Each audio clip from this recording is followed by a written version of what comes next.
You're listening to your favorite podcast about Flesh and Blood and its community. Welcome to Last Ditch Effort.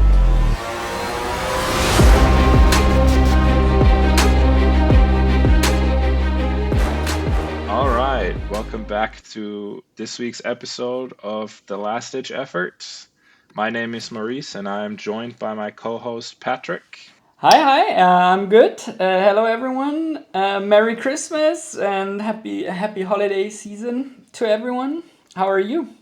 I'm good. I'm good. I had way too much Christmas food, so I'm still just sitting at home digesting the last week. Yeah, the classic. Just eating a lot, and turns out fatigue in a family context can mean more than not having cards in deck anymore. Yeah, Um, definitely. yeah. Did you get to play some Flesh and Blood at all over the holidays? Yeah, so I know this is a Flesh and Blood podcast, but I started like reading a little bit about sorcery, TCG, and diving into that just because of the board game feel over the holidays. I didn't play much Fab, unfortunately. Like there wasn't. Yeah, I wasn't around too many people who actively play Fab. I thought about like bringing some decks to teach my family, but then yeah, time was limited, and we decided to just go for a walk instead. Yeah, Yeah, that's but probably yeah, a healthy way to spend Christmas instead of thinking about Flesh and Blood all the time. yeah, it's true. I think like the off season, it feels like the off season, and I think it's also important to get a little bit of distance to the game. Like I think I didn't play a Talishar game also in about a week or something, and I played two games today. I was like, oh, after lunch, I was like, let's play two games, and it felt completely different. Like I was relaxed and like had a fresh mind and a fresh viewpoint. Changed a few cards in the decks I've been playing, and I think it's really good to get some distance. Yeah, it's nice taking a little break from the game sometimes, right? Yeah, Makes you yeah, yeah. miss it that much more when you come back. Yeah, and I think it's important to also not get like Not get burnt out. yeah. I think burnout actually is something in a web context that I've read a lot about on social media recently, and I talked to some players that really felt like after all these more or less competitive events and local events and armories, like you play so much, and sometimes it's good to just like get a little bit distance and come back with a fresh mindset. And I think that's where we are now. Did you play much or? I played a couple of Talishar games here and there, but not in person.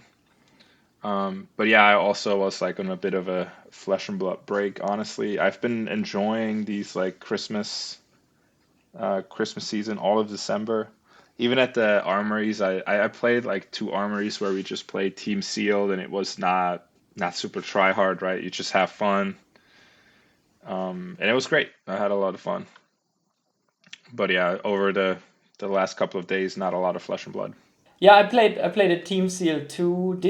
Well, we played against Yeah, each other in one of the Team Seals, and it was yeah, Team Seal was fun, but it didn't feel like competitive Flesh and Blood. You know what I mean? And I think that's good. yeah, Like definitely. it's good to just refocus, look back at the year, and yeah, come back with more spark, with a bigger spark of joy to the Definitely. game. And And it I was think also great because we played Outsiders Team Sealed.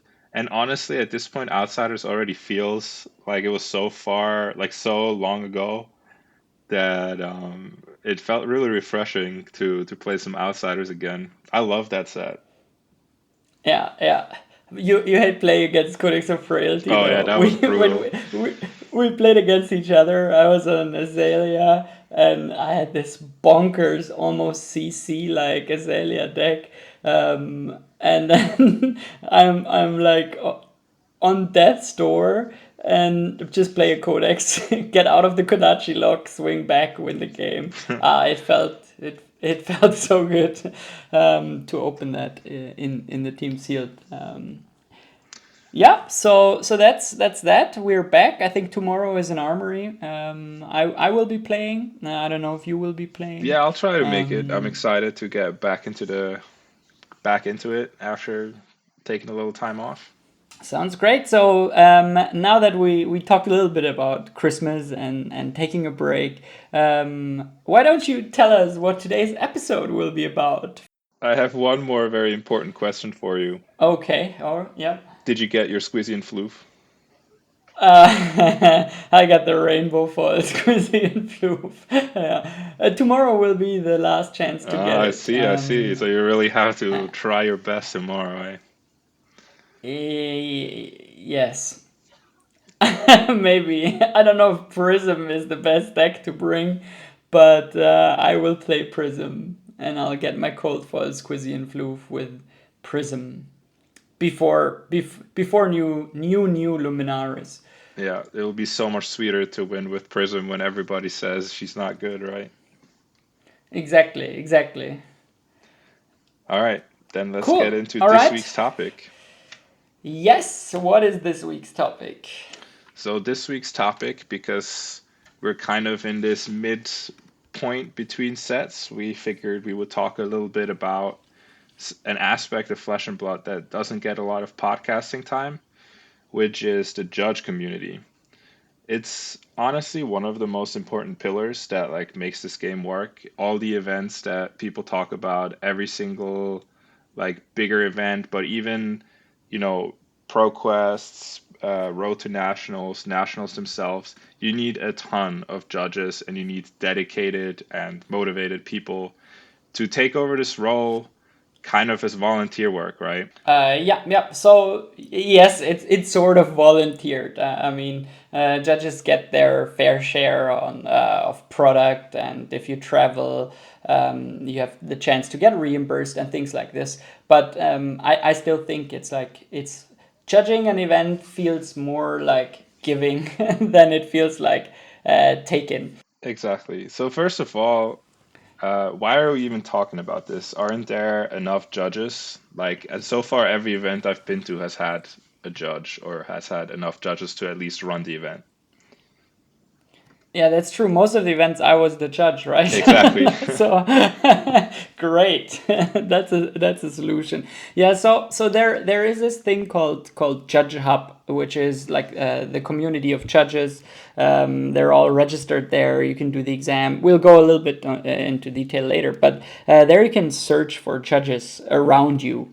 And like in a 200-kilometer radius around where we live, like Zurich, Switzerland, there is one L2 judge, and I think there are less than 20 L1 judges. And most of them are actually people that usually compete at our events too.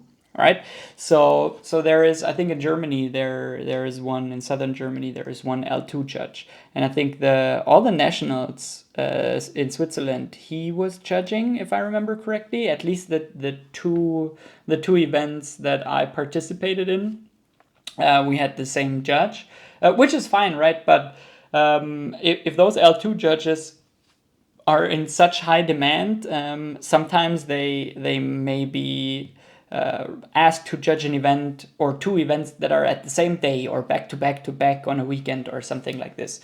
And that's like a lot of stress for them too, if they have to judge or if they want to judge all those events. So it's a lot of time that you commit to the game, and I think there, like I think there are not enough judges, and I also think that more people should just do the L0 judge exam to familiarize themselves with like a little bit more of fundamental rules. And I think for newer players, especially, it can become like a cool way to get introduced into this aspect of the game. Like, So maybe before we jump into level one and level two, maybe we go through what is the journey. but let's start at like the local level, right? Not these top tier events, but the lower tier events, like let's say up to ProQuest or something like this, because that's actually where I am right now.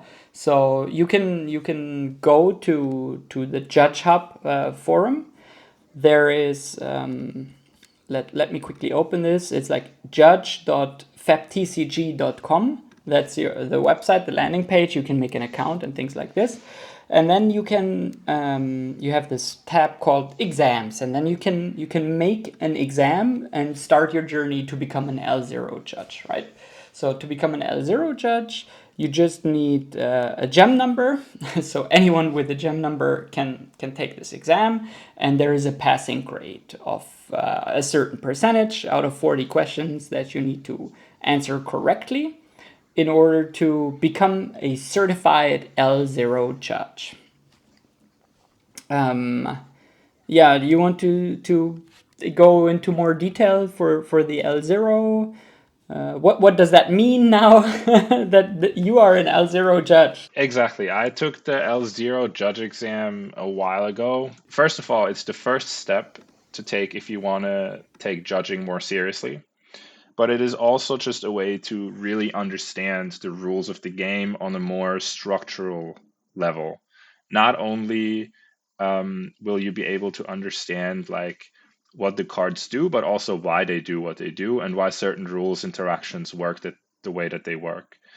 So you will understand like the timing's better when you can play a defense reaction versus when you can play an instant, or why something can get go again in like a resolution step that's like very counterintuitive if you don't know how the game rules actually work, right? But really the more important step is that this is the first or the more important aspect to an L0 exam is that is your starting point to taking the L1 exam. So Yeah. could you maybe elaborate a little bit what you have to do to become an L1 judge and what an L1 judge would be allowed to do in our Yeah. hobby in your Yeah. hobby? Yeah. So on the Judge Hub forum, there is also this roadmap basically where all what we're talking about is described. And to get from level 0 to level 1, you must have an L1 certified passed exam, and then you need to pass two other online exams. And one of them is like the rules test, and so that's called L1A. And then there is the L1B test that is about like the competitive rule enforcement level policy test.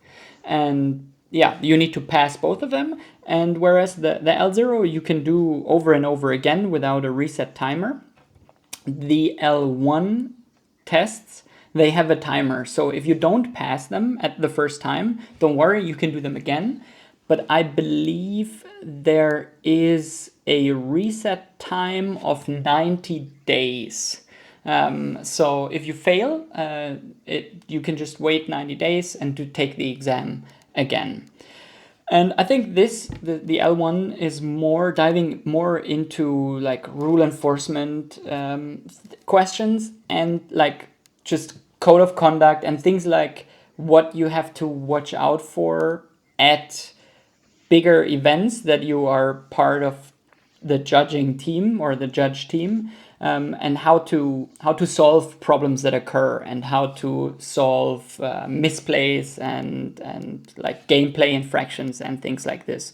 So in order like is this comprehensive rules thing, and it's part of the L1 exam, like the L1A, but there's also this rules and policy thing, and I think this is really what I felt like. I learned a lot about events and event like what judges do at events. Everyone kind of thinks of the judges as like the guys in the yellow shirts and they just run around and answer questions. But I feel like they also do a lot of stuff behind the scenes that if you're not a player familiar with how these large events are organized, you would never even notice. Um, Yeah. yeah, I recently saw in the rules infraction guideline booklet that if a judge catches you leaving your trash at the table, he can give you a warning. So they're not Yeah, but just it makes sense. It exactly makes sense it's because it's all unsportsmanlike, part. right? Yeah, it's all part of running a smooth tournament. Exactly, yeah. They want to make sure the event runs clean, but they also want to make sure the event runs smoothly. And a big part of judging is also the scorekeeping aspect, right? So they're the ones putting in putting all the scores into the system and making sure the rounds get paired correctly and people get dropped and all of that stuff. Exactly. It's all the logistics, which are part of the rules. And playing fair does also mean to get rid of your trash. Yeah. It's part of fair play. Another thing, like, is this discussion about proxy cards and things like this. Like, yes, we take care of that too. So when you go to an event and you have your slabbed cold foil Eye of Ophidia that Pringles, if you take it out of this lab and it's a mark card, like, just come to the judges, and they'll give you a proxy. Right. They won't force you to play that Pringley pile of cash. That is a mark card. So that's all part of running a tournament.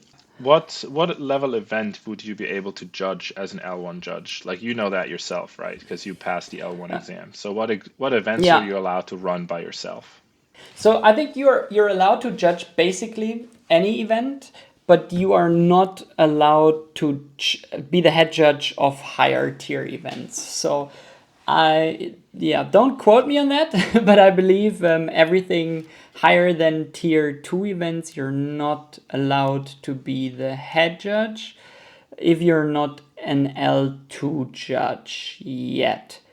But please correct me if I'm wrong. So if any L1 judge in the audience disagrees and ever judged a tier 3 plus event, let us know. But I think that is, I think you're required to have an L2 judge at nationals and higher tier events. But you can still be scorekeeper, floor judge on those bigger events. And actually, You can this still already help brings out. us to, yeah, that brings us to our, like, the L2 requirements, because now that you are an L1 judge and let's say you passed your rules enforcement level test and your game rule test of your L1.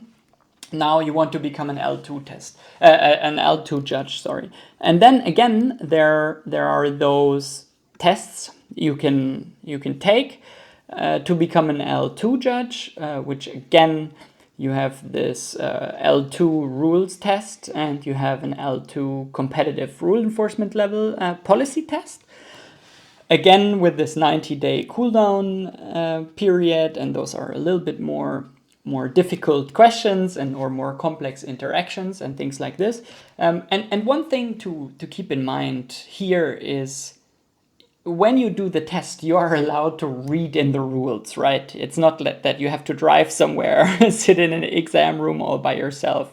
Whereas you're not allowed to discuss this with anyone else while you take it.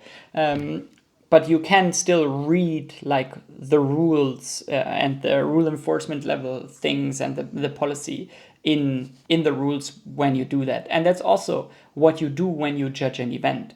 It's not expected that you have all the, I think it's more than 100 pages, right? The comprehensive rules is 109 pages, and the rule enforcement thing is like 47 pages. It's not expected that you have all this memorized word by word in your hand. It's more like you know where to find things quickly and you're efficient and you know how to interpret the things that are written there. So this is part of the L2 test. And then there are a few more steps. So in order to become L2, which is currently like the top tier of judges, you have to have judged 2 tier 2 or higher events in the last year. So in the past 365 days, which means like Road to Nationals, ProQuests, or higher. Like, you could have been part of like the Battle Hardened judge stuff, National Champion judge stuff, Calling Pro 2 Worlds, whatever. And so you have to have two judged events confirmed, which makes sense. Like if you want to be a higher tier judge, you have to show that actually you care about judging and you do that. You do judging. So skirmish, armory, on demand, play anywhere, that does not count. Like you can't just make like your own thing at home with a friend and then say, oh, I'm judging this event. So that doesn't count. And then I think what can become difficult in scenarios where we are right now is you need a recommendation from an existing level 2 judge. And for example, Switzerland, as far as I know, does not have a single level 2 judge.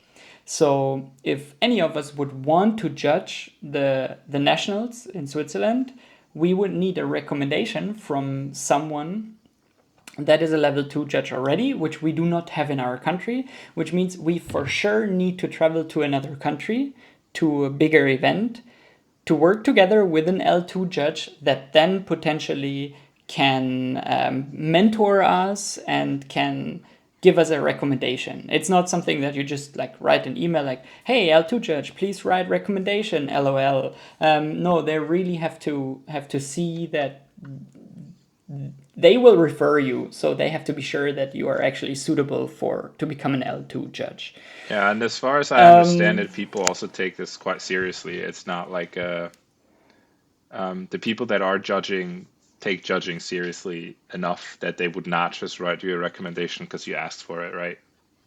Yeah, yeah, exactly. But like for us, it's a little bit a tricky situation, right? We don't have, like Switzerland does not have callings and battle hardens and things like this. So we always need to travel, fly to other countries.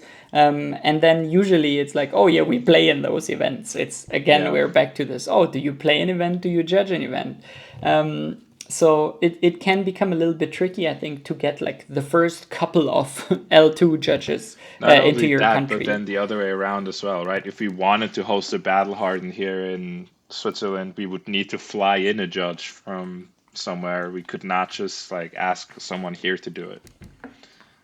Yeah, but that is common. Like also on the judge up thing, there you can apply to judge bigger events, and you can like contact judges near you, like find a judge near you, and things like this. Right. So I think this works. Like so far, Switzerland nationals always had a judge. Like. It's not that we don't have people who can come here, but it would also be cool to just have more local L2 judges. So yeah, this is one I think between the L2 and the L1, to get from L1 to L2, I think there is like a bigger barrier just by this accessibility in terms of you are almost forced to travel. And yeah, some people might not be able to afford that. So yeah, I think this is where it can become a little bit tricky. But up to becoming an L1 judge, it's really, I think, everyone can do that. And I think more people should do that just to familiarize themselves with the rules a little bit more. Yeah, that's sort of where I am right now. I took the L1 the L0 exam a while ago, but I never really intended to take the L1 exam. But now that I've seen that there's actually basically if you don't judge an event, there is already going to be hard to find another L1 judge like in our community. Yeah. And I think like in one or two podcasts ago, I think we said, oh, everyone should do the L0 test, right? And I think we just quickly checked, and I think like some of our newer players actually did the Yeah, L0 that's great. test, and they're now certified L0 judges. So shout out to them. Great job. It's cool. I hope you learned a lot. So initially the idea was you had the idea actually that we could do this, go through the questions of the L0 judge together, but unfortunately like we're not allowed to share because like we would give you the answers already, and this is like not the way it should work. But instead, I think you had an even better idea. Yeah, so there's actually the Flesh and Blood judges have a really great Twitter account. It's called Fab Judges on Twitter, FAB Judges. Um, and they always, I would say, like twice a week or so, they post a rules question. So they present you with a game situation, and then they let the community vote on if what they think the correct ruling on this situation is. And it's always great because, like, whenever you click the answer that you think it is, you're 100% sure, and then you immediately see that you're the only person who thought this, and you feel like an idiot. Yeah, I think the judges are. This is like one of the best things I think the judges came up with, to have this X, or yeah, Twitter or X, account, and they post those questions, and it's like, it's funny because it also shows in a way that the people replying to those rules questions, right? They are most likely Flesh and Blood players, and it sometimes happens that, like, you see that only, I don't know, 20% of everyone who voted has the right vote. So if you were at an event, like, only like every fifth player would do the right thing in those situations. And I think this already shows us that, yeah, we need the judges. And it also shows you that, oh, the rules can get quite complex, and sometimes it's not as obvious as we might think. Yeah. Yeah. So yeah, we will go through a couple of them right now. Do you want to get us started? All right. So let me get this started here. You're a prison player, right? So you should absolutely know this. Yeah, of course I know this. So it says here, Tyler plays a Warmonger recital, which is a generic action from Monarch that says the next attack action card you play this turn gains +3, and if it hits, put it on the bottom of your deck. Then, well, Tyler plays a Warmonger's recital, then hits Nick with a Wartune Herald. In the resolution step, Tyler decides to have Warmonger Recital trigger as layer 1 and Wartune Herald trigger as layer 2. Wartune Herald trigger resolves and puts Wartune Herald into Tyler's soul. Then Warmonger's Recital trigger resolves. What happens with the Warmonger Recital trigger? So basically, he has the Wartune Herald that says if Wartune Herald hits, put it into your hero's soul. And you have the Warmonger's Recital that says if this hits, put it on the bottom of your deck. It says here, Tyler decides to have Warmonger's Recital trigger as layer 1 and Wartune Herald trigger as layer 2. What happens with Yeah. the Warmonger's Recital trigger?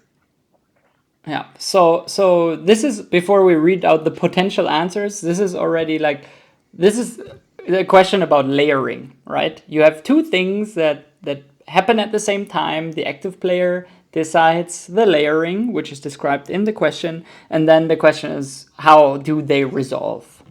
So the possible answers are A, Wartune Herald goes to the bottom of the deck and stays in Tyler's soul.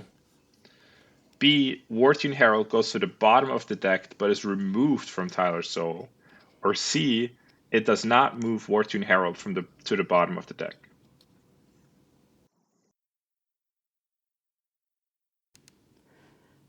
Yeah. So what do you think? I think it does not move Wartune Herald to the bottom of the deck. The reason being that once the card gets moved into Soul, it essentially, you can no longer put it under your deck, right? Yes, and I think one important thing is also the how the triggers are layered, right? Because Tyler, is the active player, so he has two effects that happen on hit, that happen at the same time, and he gets to decide which one to put as layer 1 and as layer 2. And like, the first layer is the Warmonger's Recital, the second is the Wartune Herald, and because the second one will resolve before the first one, then it will go into Soul, and then it does not exist anymore. And yeah, the Warmonger's Recital thing will just not put it on the bottom of the deck. That would also be my answer. Yes, But that is the correct answer. It yes! says And the good here, answer was C. It does not move War-Tune Herald from the soul to the bottom of the deck because War-Tune Herald is no longer on the combat chain to be moved.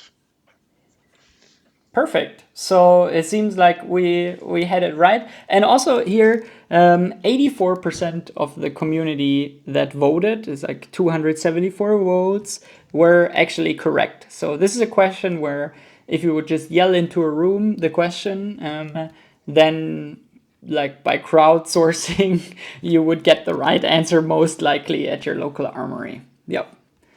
All right, now you hit me with one. All right, so let's go to UPF, which is like a multiplayer format, and let's switch things up a little bit. So the cards that will be mentioned are Taipanis, the Trakai of Judgment, which is a Draconic Adjudicator hero that says the first time each turn another hero becomes the target of a source that would deal lethal damage. You, as Taipanis player, may discard a red card, and if you do, you can choose new targets for that source. So you can always discard a red card to redirect lethal damage. And the other card that this will interact with is a Forked Lightning, which is a wizard action that just says deal 2 arcane damage to target hero. New paragraph, deal 2 arcane damage to target hero. So the question is, it's usually Tyler and Nick that play. Tyler plays Taipanis in a 4-player UPF game, and Nick, so the other player, plays Forked Lightning, targeting 2 heroes. So 2 arcane to Alex on their left and 2 arcane to Tyler on their right. And Alex is at 1 HP and has AB1, so he cannot save himself. So when Taipanis triggers, Tyler discards a red card and wants to redirect the damage. So the potential answers are here for the question which targets are legal, like for the Taipanis thing. A, Tyler can redirect twice 2 arcane damage to Nick. B, Tyler can redirect 2 arcane to Nick and 2 arcane to Alex. C, Tyler can redirect 2 arcane to Nick and 2 arcane to himself or themselves. And D, all of the above. So the question is, the rules thing in this is like in a UPF game, you're only allowed to target to your left and to your right if it says specifically target. But the question is, can you still target someone who's not to your left and not to your right with this Taipanis ability that says if you do, choose new targets for that source? I believe so. My answer would be all of the above. Because Okay, and why? it specifically says choose new targets for this, right? Yeah, yeah. So Um, it could be it yeah. I think it could target anyone at the table. Yeah, so let's look at the solution, and it is, as you said, D. Yes. If an effect allows you to change the target of an attack or effect, you may target any legal target, not just the heroes to the left or to the right. So this is something for the UPF players amongst you. I actually have a Taipanis from judging an event. I think you're the I got only the person I promo. know that owns a Taipanis. Yeah, But you and also the would be hero the is only so person I cool. know who would play it in a UPF event, so Excuse me? Yeah, I really like the design of the hero. So maybe some of you have heard about Taipanis for the first time and about this rules interaction and UPF for the first time. But yeah, I think this is a very cool example where I would probably had to think about this very hard if I would have been the Taipanis player. But now that I know it, another reason to play more Taipanis in the future in UPF. So yeah, do you want to take another one? Let me read the start here. Tyler is playing Dash IO and hasn't destroyed an item this turn. Tyler attacks Nick with Soup Up Red. Nick doesn't defend. In the reactions phase, Tyler plays Boom Grenade Red and Crank. Nick plays and resolves a Tar Pit Trap. How much damage and action points will Tyler have? First of all, Dash IO allows you to play an item off the top of your deck as an instant. This is how he plays the Boom Grenade, and then he cranks the Boom Grenade, which gives him an action point. Soup Up says, if an item you control has been destroyed this turn, this gets go again. And Tar Pit Trap says, when this defends an attack with go again, the next time an attack action card hits this turn, effects don't trigger. Yeah, so it's about the interaction between Tar Pit Trap, Boom Grenade, and the Go Again from the Soup Up.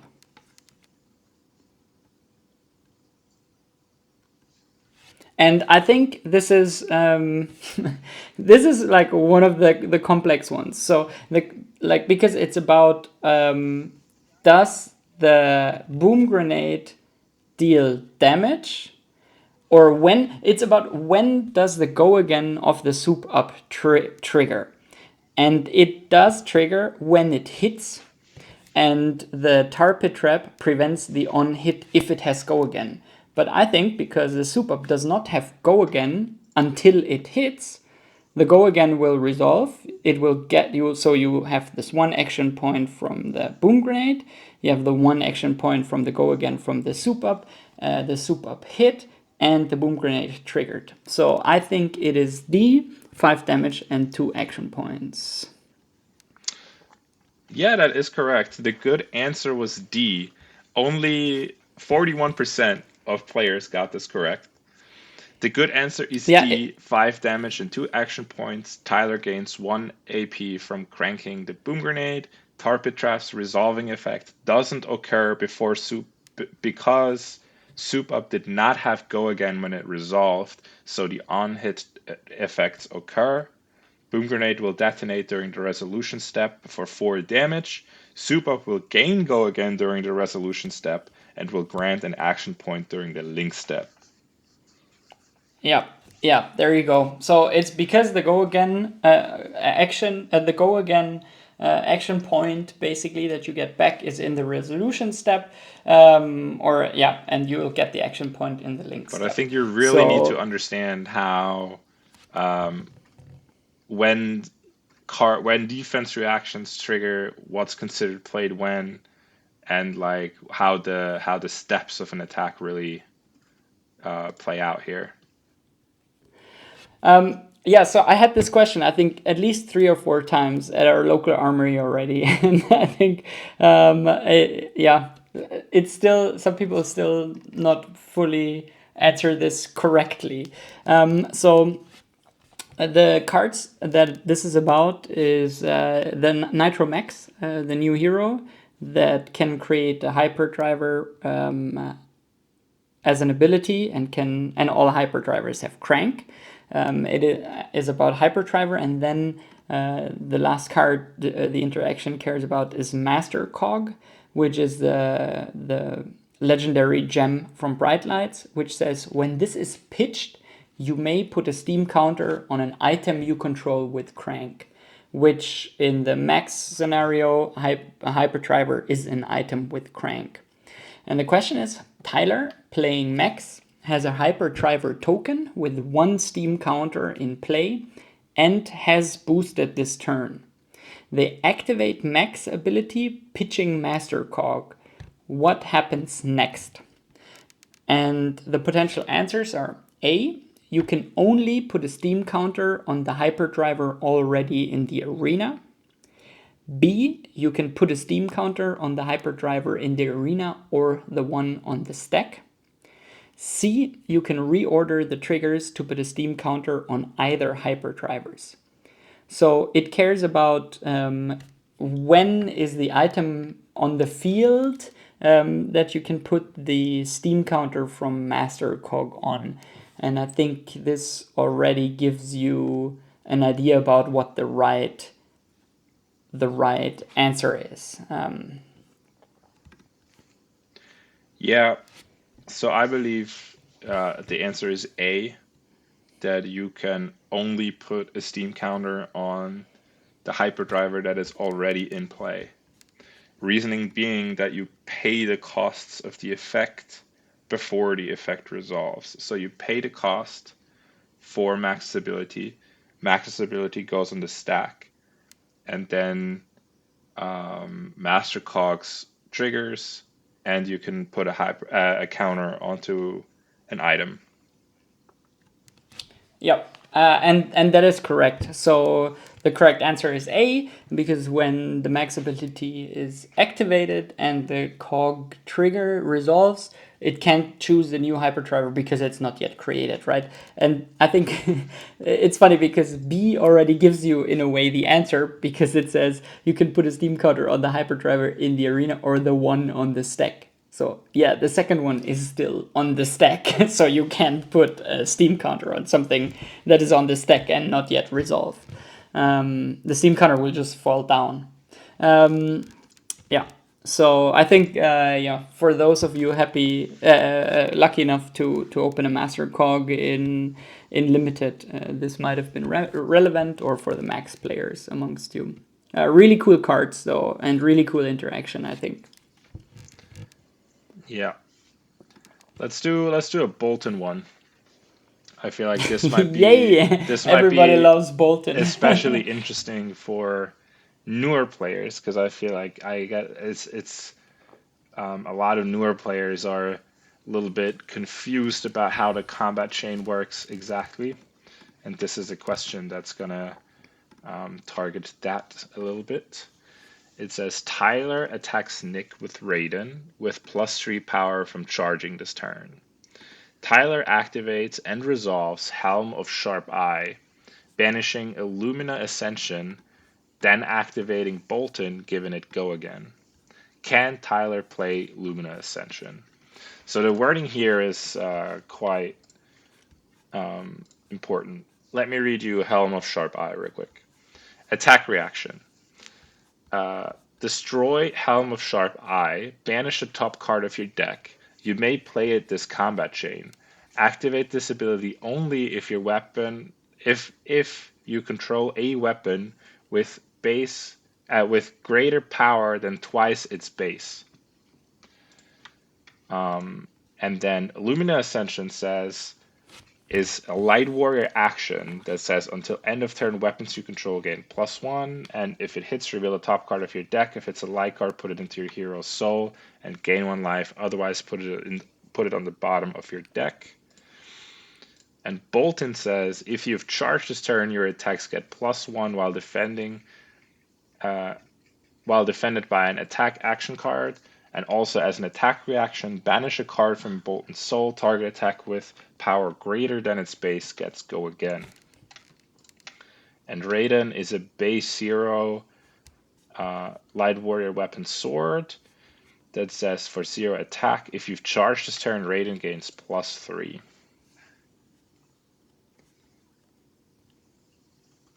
So the answer here are A. Well, the question was, can Tyler play Lumina Ascension? A, yes, because Lumina Ascension was banished with Helm of Sharp's Eye ability. No, because they must close the combat chain to play a non-attack action. Yes, after the chain link resolves, the turn player can play non-attack actions as long as they have an action point. So the question here is basically the Helm of the Sharp Eye with the active chain link and the non-attack action interaction. So yeah, Helm of the Sharp Eye again saying activate this ability. You may play this combat chain. That's the question. So the question is, does playing Lumina Ascension close the combat chain or not? That is basically the question.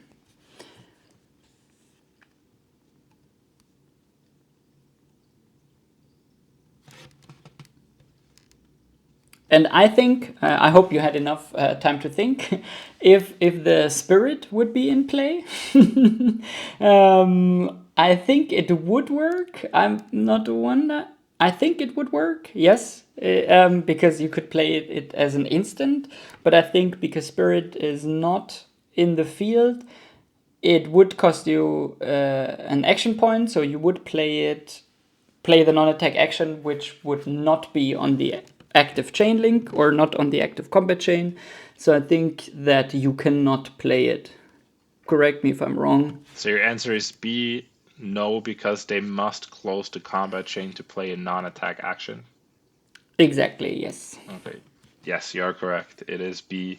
You are not allowed to play Lumina Ascension because you have to close the combat chain to play Lumina Ascension, and then the ability from Helm of Sharp Eye is no longer active, so it wouldn't allow you to play Yeah. Lumina Ascension. But do you know if this is also true if the spirit of Arinea is in the field?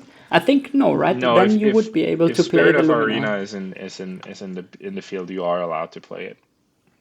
Because Lumina would be an instant or would be Exactly. played as an Yes. instant, and that you can also on the active chain link. So yeah, keep that in mind. If you play a non-attack action, like you have to close the chain before. If you play on Talishar, it does that automatically for you. I actually feel like that's um, the tricky part because a lot of players play on Talishar a lot, so they're used to things happening a certain way, but they don't necessarily understand why things yeah, happen a certain way.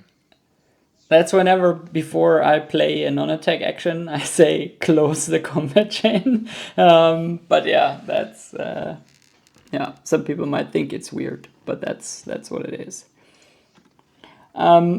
So I have a one that again a UPF one, but I think we can skip that to a more. Let's do this week's question then. Okay, let's do this week's question then. Okay, We let actually me don't have an quickly. answer yet from the judge community about which answer is correct, but I think we agree on which one is correct. So, Yeah, at least we agree to agree. yeah. So do you want me to read it out? Yes, go ahead. So the two questions that the two cards in question are it's a brood question. Of course, KO just got spoiled. I think a few hours ago when we were recording this. So new broods, old brood cards. The cards in question are Berserk, which is a brood action that says until end of turn, whenever you discard a random card with 6 or more power, banish it. If you do, reveal the top card of your deck. If it has 6 or more power, draw a card. So this was played before, and then whenever you discard a random card with 6 or more power, you banish the card and then reveal the top card, and if it's 6 or more power, you draw a card. And the other card in question is Beast Within, also a brood staple. It says it's an attack, 6 power attack, that says if Beast Within is put into a graveyard from anywhere other than the combat chain, so for example by discarding, banish the top card of your deck and lose 1 life. If it has 6 or more power, put it into your hand, otherwise repeat this process. And the question now is, Tyler has played Berserk earlier and has randomly discarded a Beast Within to pay the cost of another card. What happens next? So the potential answers are A. Berserk banishes Beast Within. Tyler draws a card, but no Beast Within trigger because it was banished. Then B. says Beast Within goes to the graveyard. The Beast Within trigger goes on the stack, and Berserk did not banish a card, so no card draw. And C says Berserk banishes Beast Within, Tyler draws a card, and the Beast Within trigger goes on the stack. So the rules interaction is basically about, I think, about what resolves when, what happens in which order, and does the card go to the graveyard first or not?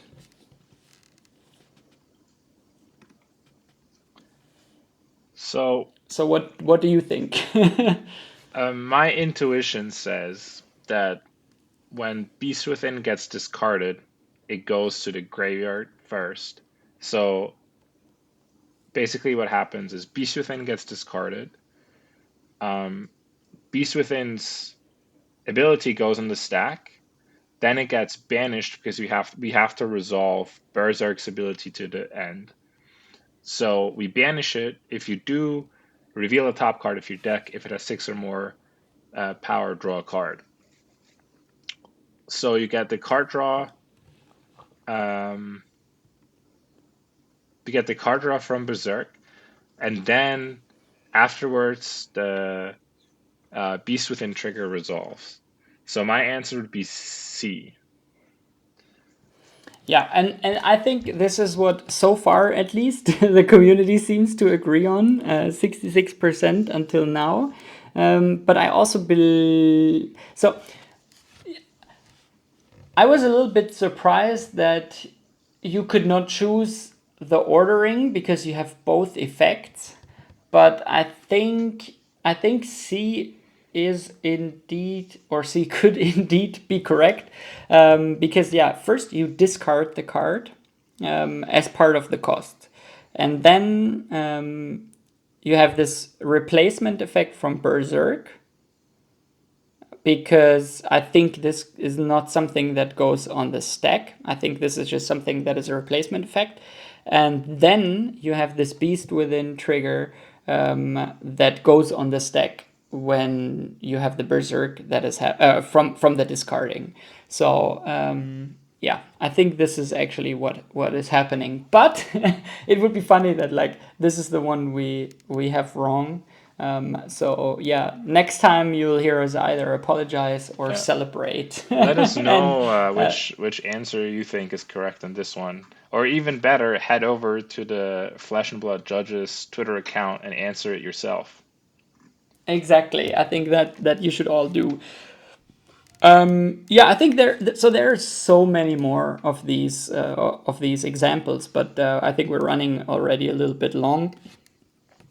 So we really encourage you, go there, have a look, think about those quizzes yourself. I think it's a good thing to do that on a regular basis. I personally learn a lot every time I look at these.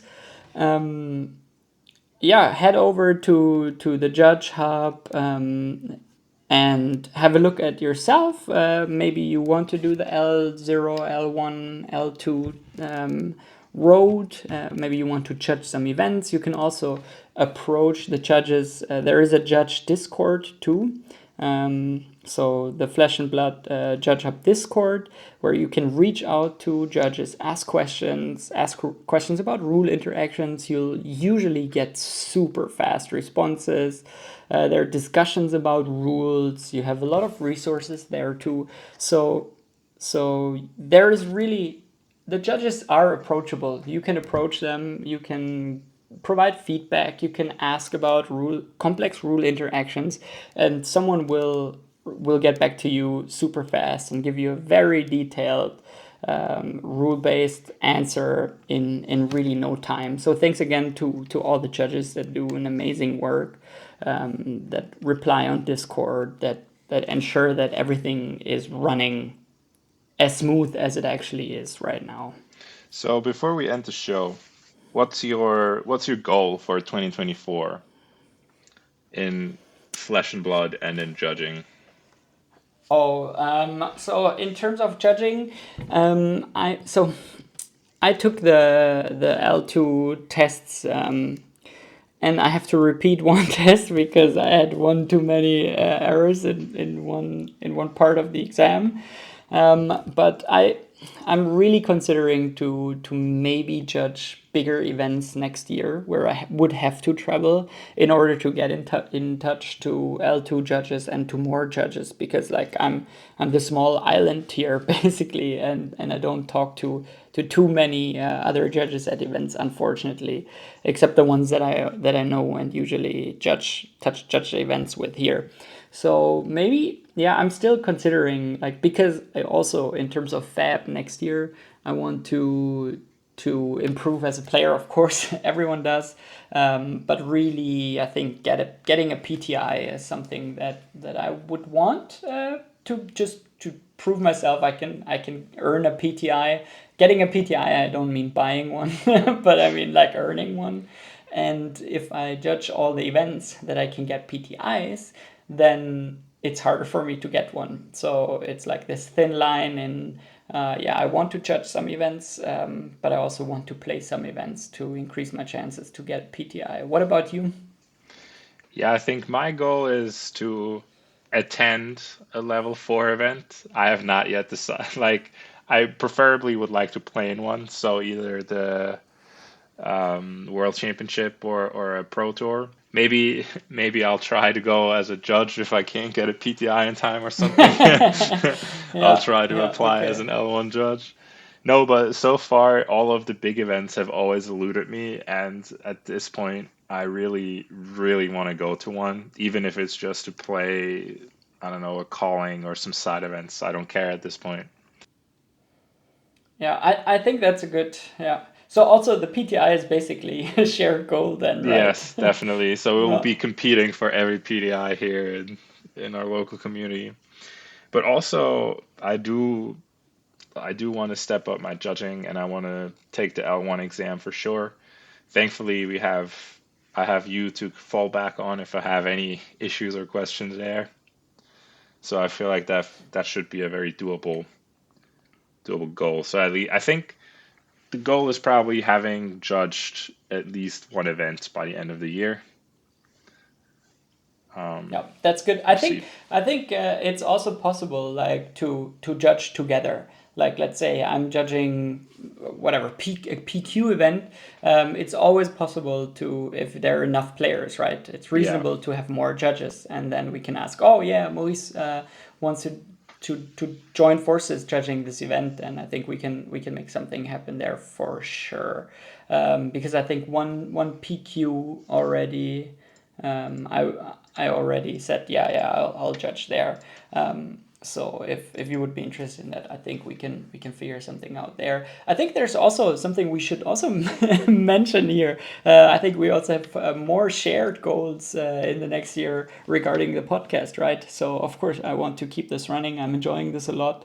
And yeah, let's keep this up, and let's hear from the listeners what they want to hear in the future, what they want to hear from us in the future, what you like, what you think we could do better. So Or what your own please goals provide are for feedback. the next year. Yeah, or what your own goals are. Maybe we'll see each other at all those PTI events in Switzerland next year. They're not enough for all of us. We've seen that last year, and the competition is fierce. But yeah, we'll eventually get there. All right. Thank you so much for listening to this week's show. You can find us on Twitter under the handle at LDFpod. That's LDFPOD. Or you can send us an email under questions at ldfpod.com. That's QUESTIONS at ldfpod.com. We're looking forward to hearing from all of you and hope you tune in again in 2 weeks when it's time again for the LDF podcast.